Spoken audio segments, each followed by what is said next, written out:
Terima kasih pemirsa, Anda masih bersama kami di Ini Borneo, mengangkat karya dan budaya. Nah, tadi kita sudah menikmati informasi yang inspiratif ya Linda ya. Betul sekali. Dan saat ini kita akan beralih Kemana nih? kepada informasi seputar Kalimantan nih Lin. Tentu saja Betul. kita akan menyapa dulu rekan-rekan kita yang ada di seluruh Kalimantan. Langsung saja kita hadirkan siapakah mereka? Jeng, 3 orang. Oke, ini Dan komposisi yang luar biasa ya 3 orang ini ya. Iya, pas sekali nih ya. Kayaknya hebat banget ini. Wah, ini kita ngelihat sudah ada rekan-rekan kita lagi ya. Apakah kalian siap untuk kami gombalin lagi? Oke, Jeff, ini yang hadir ada dari Kalimantan Selatan, Kalimantan Tengah, dan Kalimantan Barat. Ayo Jeff, silakan kita nyapa. Kita sapa dulu dari Kalimantan Selatan. Ada Muhammad Dodi. Halo, selamat pagi Dodi. Halo, pagi Jeff, Horizon dan Herlinda. Wah, luar biasa sekali. Akhirnya kita menyapa kembali ya rekan kita Dodi. Dan selanjutnya kita ke reporter Kalimantan Tengah, ada Ramadhani Fitrianti. Selamat pagi Kak Ramadhani. Halo, selamat pagi Jeff dan juga Linda. Wah, sangat sejuk begitu ya suaranya tadi. Suaranya syahdu sekali. Sekarang kita beralih ke Kalimantan Barat. Ada Febiola Indah. Halo, selamat pagi Febiola Indah. Halo, selamat pagi Jeff dan Linda. Wah, luar biasa sekali begitu ya. Wah, rekan-rekan terima kasih untuk kita tadi udah cek ombak sebentar begitu, sekalian cek audio rekan-rekan ya masih semangat bertugas hingga hari ini, dan nanti kita akan nyapa kembali rekan-rekan semuanya. Wah, dan tentunya juga ini Jeff, kita mau menyampaikan dulu informasi dari Kalimantan Utara dan Kalimantan Timur begitu ya. Namun sebelumnya kita saksikan dulu lintas Borneo berikut ini.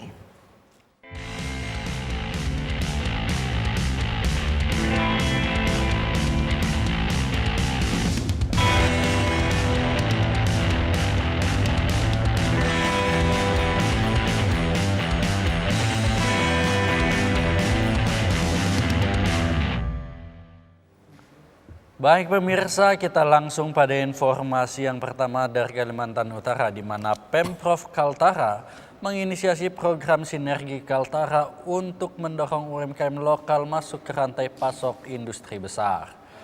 Langkah ini dilakukan agar investasi daerah berdampak langsung pada kesejahteraan masyarakat. Berikut liputannya untuk Anda.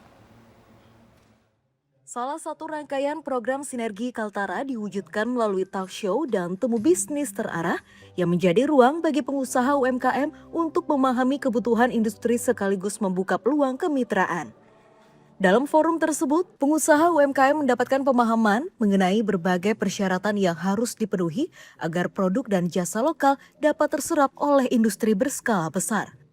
Dan bersyukur ada 2 perusahaan besar di Kalimantan Utara, yaitu KIPI dan TKN, yang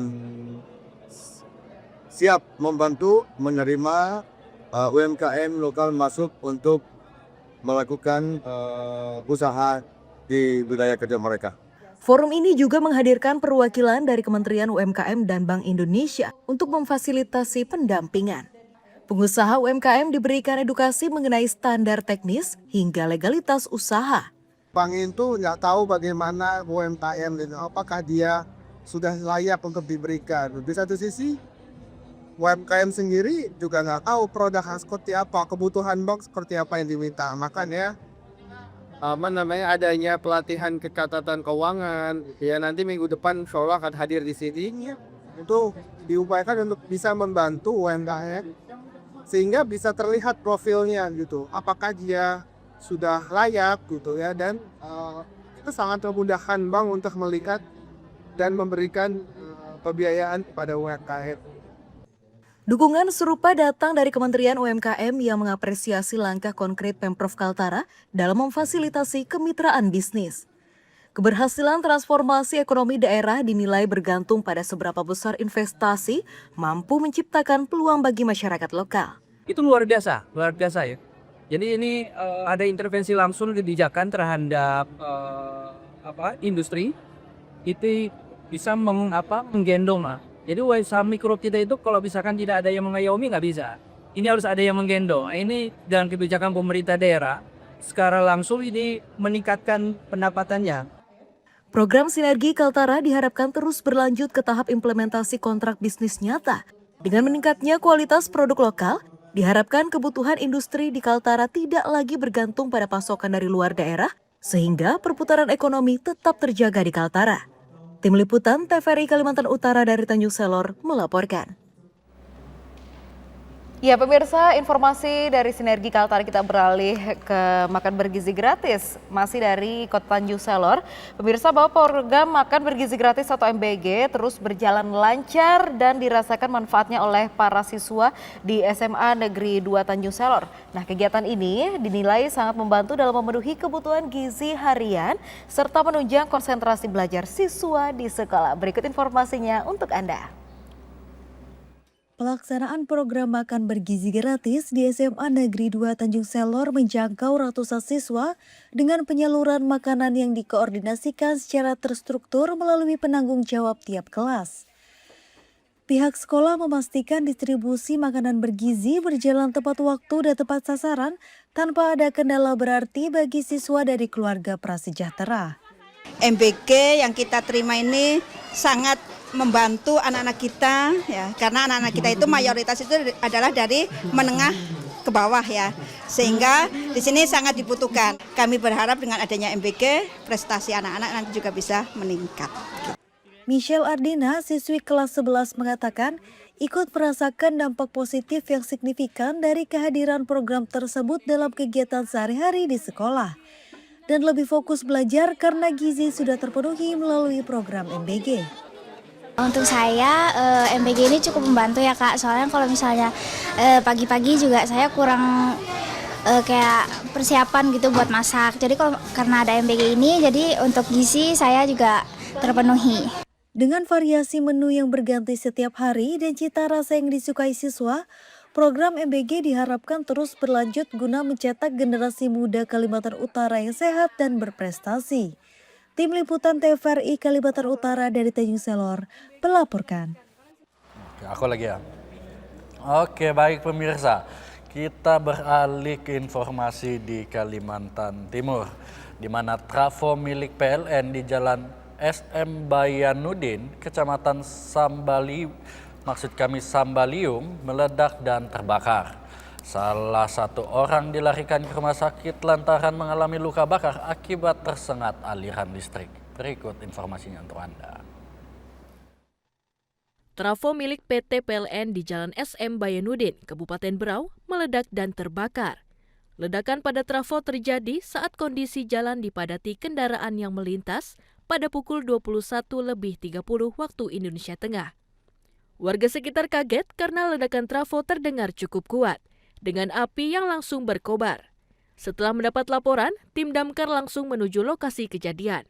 Komandan Regu Dinas Pemadam Kebakaran Agus mengatakan, tim damkar sempat kesulitan memadamkan api lantaran arus listrik yang belum dimatikan oleh pihak PLN. Satu orang warga dilarikan ke RSUD akibat terkena luka bakar tersengat aliran listrik. Laporan masuk pukul 21.29. Jadi kita meluncurkan tuh 2 unit tangki. Nah, cuma yang terbakar terpelaku terapung. Jadi kita koordinasi sama pihak PLN untuk segera mematikan aliran listriknya. Nah, setelah aliran listrik mati baru kita melakukan pemadaman. Kesulitan kita menunggu dari pihak PLN untuk memadamkan aliran listrik. Api baru dapat dipadamkan setelah 1 jam kemudian. Ledakan trafo diduga terjadi akibat cuaca ekstrim panas yang masih terus terjadi di wilayah Kabupaten Berau. Lalu Ridwan Syah dari Berau melaporkan. Dan pemirsa, selanjutnya kita menuju masih dari Kota Samarinda bahwa program gratis Pol untuk pembayaran uang kuliah tunggal atau UKT di Universitas Mula Warman berjalan secara lancar. Hingga kini data mahasiswa penerima bantuan yang telah diproses ini mencapai hampir 12.000 mahasiswa. Bagaimana keseluruhannya kita lihat dalam informasi berikut ini. Penyaluran bantuan gratis Pol di Universitas Mula Warman secara umum berjalan baik. Wakil Rektor Bidang Kemahasiswaan Profesor Muhammad Bazar menjelaskan penerima gratis Pol perlu disesuaikan untuk mempermudah verifikasi data. Kedepan, mahasiswa diharapkan mendaftar melalui fakultas atau Universitas Mula Warman sebelum data diserahkan kepada pemerintah Provinsi Kalimantan Timur. Mekanisme itu dinilai lebih efisien karena pemerintah tidak perlu memilah kembali data mahasiswa yang telah diverifikasi universitas. Selama ini, sejumlah mahasiswa juga mengalami kendala saat pendaftaran karena sistem verifikasi teknologi informasi belum sepenuhnya selesai. Ya udah, alhamdulillah tentang gratis Pol itu sementara ini lancar dengan baik. Alhamdulillah lancar. Tinggal memang beberapa belum pembayaran sepenuh ke Unmul, tapi pendaftaran mahasiswa sudah alhamdulillah hampir kurang 12.000 mungkin ya, sudah berjalan dengan baik. Ya tentu mekanisme penerimaan akan datang itu tidak perlu mendaftar di kantor gubernur, kalau bisa mendaftar di Unmul, setelah itu datanya kami serahkan ke sana, mungkin lebih efisiensi gitu, lebih bagus datanya. Tapi kalau mendaftar kami kan memilah-milah kembali pada akhirnya, nah sehingga kadang-kadang tumpang tindih data itu. Nah harapan kita ke depan supaya mereka daftar di fakultas masing-masing, daerah kita tahu asal usulnya, sehingga baru store ke gubernur, itu harapan kita gitu. Perbaikan mekanisme dan sistem verifikasi menjadi bagian dari evaluasi program gratis Pol. Langkah ini diharapkan mengurangi tumpang tindih data, sekaligus mempercepat penyaluran bantuan UKT bagi mahasiswa yang memenuhi syarat. Suharmaji dari Samarinda melaporkan. Baik pemirsa, itu 4 informasi dari Kalimantan Utara dan Kalimantan Timur. Dan sekarang kita akan memanggil kembali rekan-rekan kita dari Kalimantan Selatan, Kalteng, dan Kalbar. Oke, sudah muncul kembali ini Linda. Betul, ya. Dan tentunya kita juga pengen tahu informasi mengenai rekan-rekan. Dan yang pertama akan disampaikan oleh Dodi dari Kalimantan Selatan. Silakan Dodi untuk informasi Anda. Baik, terima kasih. Untuk informasi pertama dari Kalimantan Selatan, akibat kabut asap yang melanda kawasan Ring 1 Bandara Internasional Samsudin Nor, sedikitnya 7 penerbangan pagi tertunda keberangkatannya. Berikut informasi selengkapnya. TPRI semakin panasnya cuaca mengakibatkan kebakaran hutan dan lahan di kawasan sekitar Bandara Internasional Samsudinur. Pekatnya kabut asap akibat kebakaran hutan dan lahan ini mengakibatkan terjadinya penundaan keberangkatan penerbangan pagi.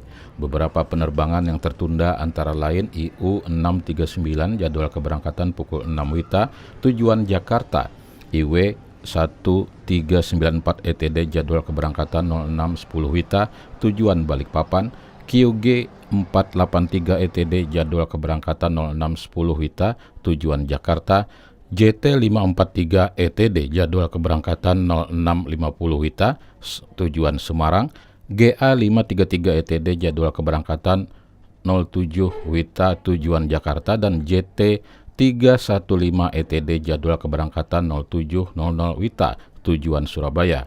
General Manager Angkasa Pura I Bandara Samsudinur Stepanus Milyas Wardana menyampaikan, melalui rilis resminya semua penerbangan yang tertunda akhirnya bisa diterbangkan setelah menunggu kabut asap berkurang dan jarak pandang tidak lagi mengganggu penerbangan. Apabila termasuk penerbangan kedatangan yang tertunda mencapai 12 penerbangan, warga yang memanfaatkan penerbangan diimbau untuk selalu memperhatikan waktu penerbangan guna memudahkan koordinasi dalam layanan penerbangan, khususnya di Bandara Internasional Samsudinur.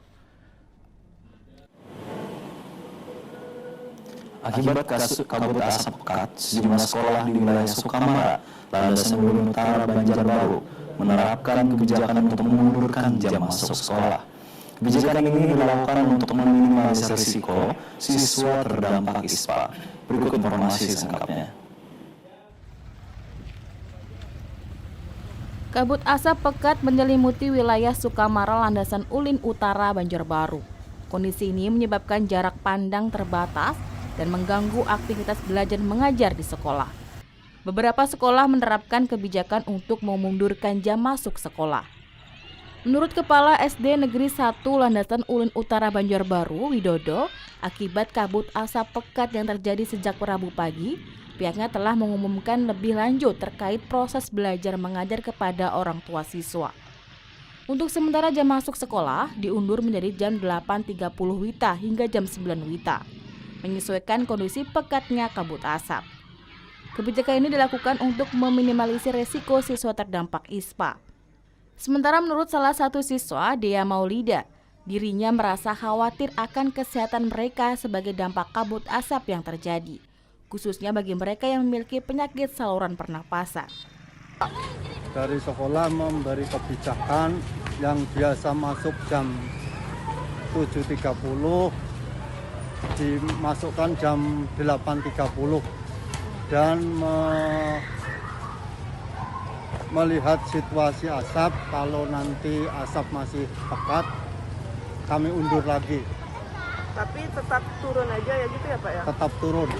Ada himbauan dari pengawas, ini situasional, kalau ada situasi darurat silahkan mengambil kebijakan masing-masing. Ini kan setiap sekolah kondisinya lain-lain, jadi mungkin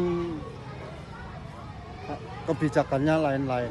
Khawatir sih, takutnya kan nanti sakit, dan kalau kabut asap ini tuh kan yang punya penyakit sesak napas takutnya kambuh. Iya, kambuh. Kalau belajar kan asapnya masuk ke kelas, tapi nggak apa-apa tetap fokus belajar. Tetap aja ya. Hal serupa juga dilaksanakan di Sekolah PAUD IT Bina Insa.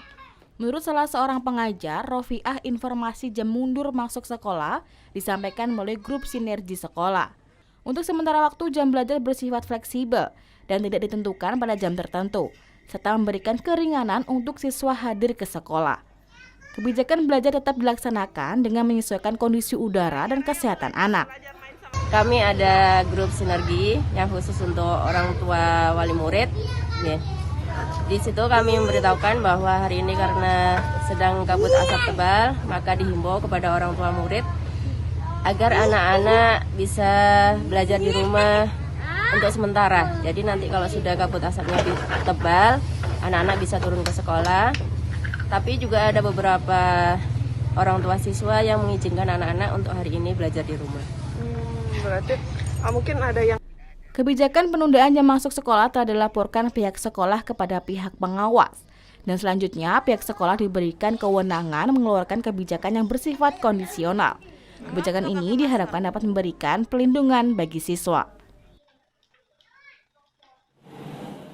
Demikian informasi dari Kalimantan Selatan, kembali ke Jeff dan Linda di studio Kalimantan Utara. Wah, baik, terima kasih Dodi. Tadi informasinya ini mengenai dampak dari kebakaran hutan ya, atau apa yang musibah yang terjadi di seluruh Kalimantan. Untuk itu tetaplah jaga kesehatan walaupun kebakaran hutan ini terjadi dan mempengaruhi aktivitas sehari-hari kita, tapi untuk membakar semangat diri atau membakar api cinta itu harus tetap ada semangat. Dodi, selanjutnya kemana nih, Jeff? Sebelum kita lanjut dulu menginformasikan untuk Dodi juga jangan lupa menggunakan masker apalagi sedang bepergian mungkin ya. Betul. Untuk menghindari potensi asap mempengaruhi kesehatan rekan-rekan yang ada di Kalimantan Selatan. Sekarang kita beralih ke Kalimantan Tengah, ada Ramadhani Fitrianti, silakan untuk informasinya. Baik, Jeff dan juga Linda, kita langsung saja ke informasi yang pertama. Kabut asap akibat kebakaran hutan dan lahan yang mulai menyelimuti kota Palangkaraya menyebabkan sejumlah sekolah mulai membuat kebijakan untuk mengurangi jam pembelajaran. Berikut informasinya. Kabut asap akibat kebakaran hutan dan lahan mulai terlihat menyelimuti kota Palangkaraya sepekan terakhir. Melihat kondisi ini, sejumlah sekolah mulai membuat kebijakan untuk mengurangi aktivitas siswa di luar ruangan hingga mengurangi jam pelajaran. Seperti terlihat di SD Negeri 4 Menteng, Kota Palangkaraya yang mulai menunda jam masuk dari awalnya pukul 6.30 menjadi pukul 8 waktu Indonesia bagian Barat. guna menghindari paparan kabut asap yang menebal akibat bercampur embun pagi. Kepala Sekolah Dasar Negeri 4 Menteng Palangkaraya Nurliana menyatakan, kebijakan ini bersifat fleksibel, menyesuaikan kondisi lingkungan. Apabila dirasa sudah kembali normal, jam pelajaran akan kembali seperti semula. Kemarin juga kita ada rapat koordinasi dengan kepala dinas dan seluruh kepala sekolah melewati Zoom. Jadi di situ disepakati bahwa anak-anak mulai belajar pukul 8, Pak. Dan untuk pulangnya itu diserahkan sekolah masing-masing. Jadi untuk sementara untuk SDN 4 Menteng sendiri kami tidak ada untuk pembelajaran di luar kelas. Jadi cuacanya tidak sama di setiap sekolah, jadi kita menyesuaikan dengan cuaca di sekolah kita. Kalau kiranya bersih nanti artinya tidak ada asap lagi dan kita lihat di ya itu bagus cuacanya, baru kita laksanakan pembelajaran normal gitu seperti biasa. Menyikapi kabut asap yang semakin pekat ini, pihak sekolah berharap dukungan dari orang tua siswa untuk membekali masker saat anak ke sekolah, sehingga dapat terhindar dari partikel abu dan debu saat mengikuti pembelajaran di sekolah. Riza Krisna dan Julam Effendi, TVRI Kalimantan Tengah melaporkan.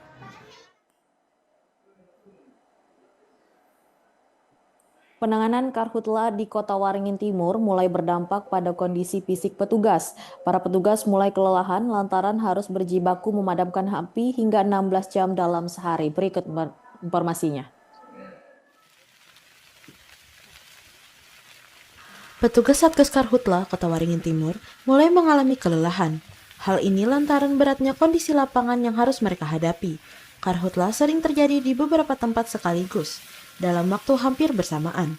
Dalam kondisi tertentu, mereka harus berada di lapangan antara 14 hingga 16 jam. Dalam sehari, 2 hingga 3 petugas meminta izin beristirahat setelah menjalankan tugas pemadaman. Untuk menjaga kondisi personal, BPBD Kota Waringin Timur menyiapkan vitamin dan kebutuhan penunjang lainnya. Terus personil, memang tingkat kesehatannya menurun. Jadi dalam sehari itu bisa 2-3 orang yang izin, yang mana hari sebelumnya dia bertugas, hari berikutnya dia minta untuk istirahat. Karena tadi bekerjanya tidak 9 jam, 10 jam, tapi bisa di 14-16 jam. Tetapi itu kenapa bukan kita memaksa personil ya, tetapi memang situasi lapangannya harus kita tangani. BPBD Kota Waringin Timur menyiapkan satgas khusus sebagai personel cadangan untuk mengantisipasi kelelahan petugas di lapangan. Dari Kota Waringin Timur, Asmat Ben Bella, TVRI Kalimantan Tengah melaporkan.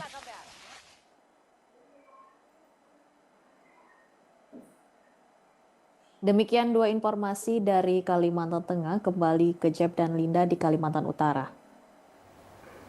Baik, terima kasih Fitrianti untuk informasinya. Ternyata kebakaran ini juga terjadi di Kalimantan Tengah juga ya, hampir menyeluruh di seluruh Kalimantan karena memang cuaca ekstrim dalam 2 pekan terakhir sangat berdampak pada sistem ekologis kita di Kalimantan. Betul, namun walaupun banyak sekali titik api yang sudah diupdate ya, tadi malam kita sama-sama menyaksikan banyak sekali titik api yang ada terjadi di Kalimantan, tapi tetap jaga kesehatan, selalu memakai masker begitu ya, dan tetap melakukan aktivitas olahraga sebisa mungkin agar tidak di outdoor dulu. Dan tentunya walaupun kita mendapatkan informasi yang cukup berat selama lintas Borneo ini, namun kita yakin dari suaranya Febiola Indah ini bagaikan biola yang begitu indah, kita yakin sekali bisa menjadi merdu sekali informasi hari ini. Sama-sama kita menyaksikan informasi dari Kalimantan Barat. Silakan Febi untuk informasi Anda. Baik, terima kasih Jeff dan Herlinda dan juga pemirsa Ini Borneo. Kita langsung saja ke informasi yang pertama. Pemirsa, suhu udara di Kabupaten Melawi, Kalimantan Barat tercatat mencapai 36,8 derajat Celcius pada 17 Agustus 2026. Angka ini menjadi suhu tertinggi kedua secara nasional pada hari tersebut. Berikut informasi selengkapnya.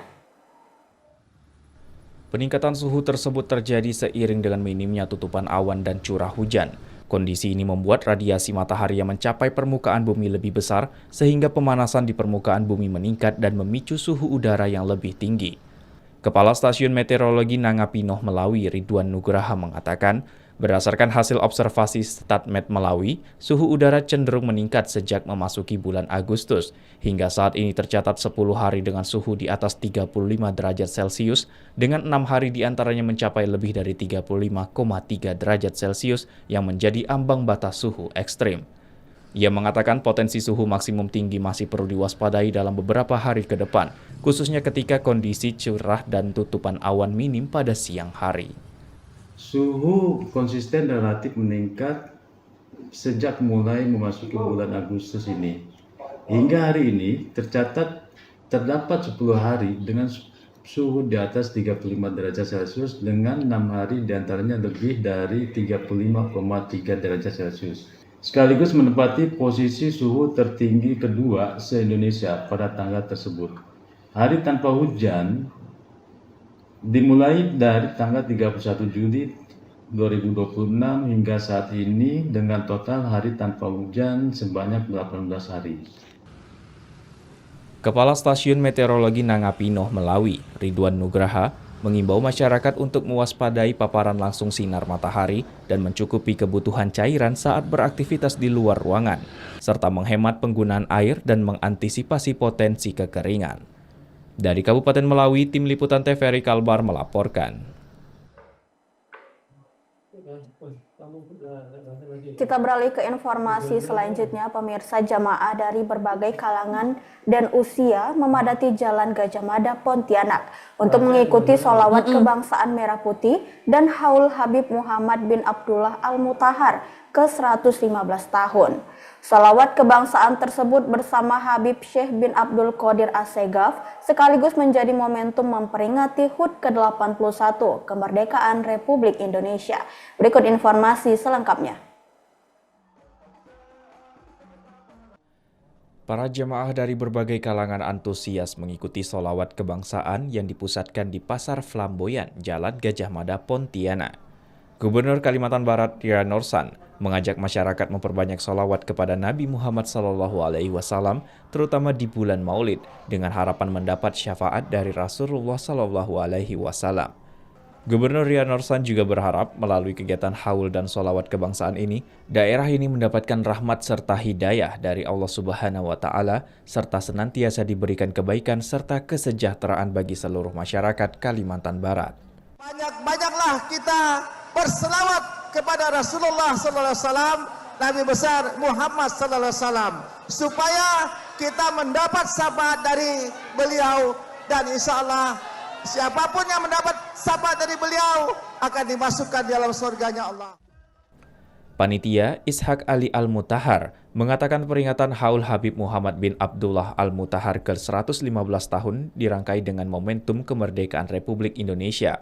Warga dari berbagai daerah juga sangat antusias mengikuti sholawat kebangsaan ini. Antusias masyarakat sekota Pontianak dan umumnya Provinsi Kalimantan Barat hadir di dalam acara ini dalam rangka kemerdekaan Indonesia berselawat yang dibawa asuhan daripada Habib Syekh bin Abdul Qadir Assegaf. Beliau tadi sudah kita lihat memberikan selawat yang luar biasa dan diberi juga bantuan dari teman-teman kita.